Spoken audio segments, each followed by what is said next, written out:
Mõtles, et siis ma panin lihtsalt kuradi bussiga. Mis teed?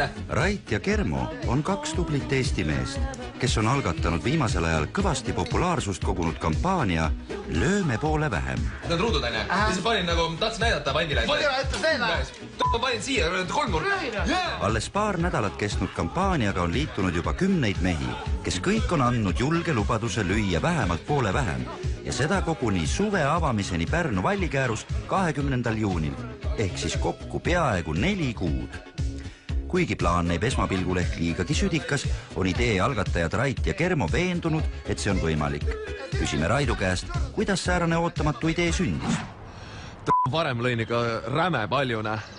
Panin ikka julmune. Ma praktiliselt iga päev lõin ja tavaliselt mällaritsene.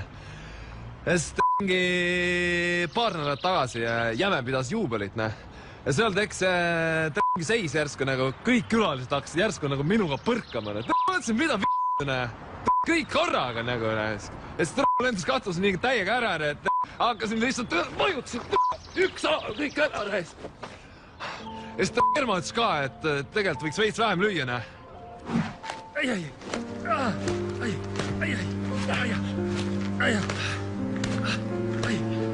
Kuule. Sa võiks veits vähem lüüa. Ai.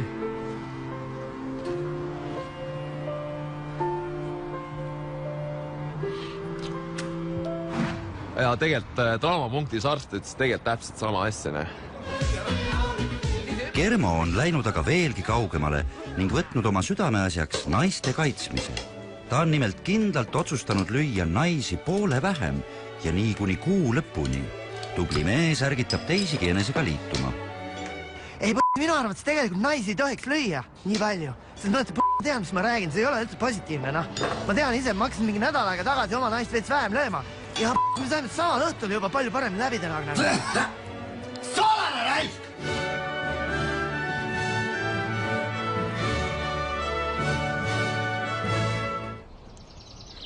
Ühine sinagi meie kampaaniaga. Hoiame kokku ning!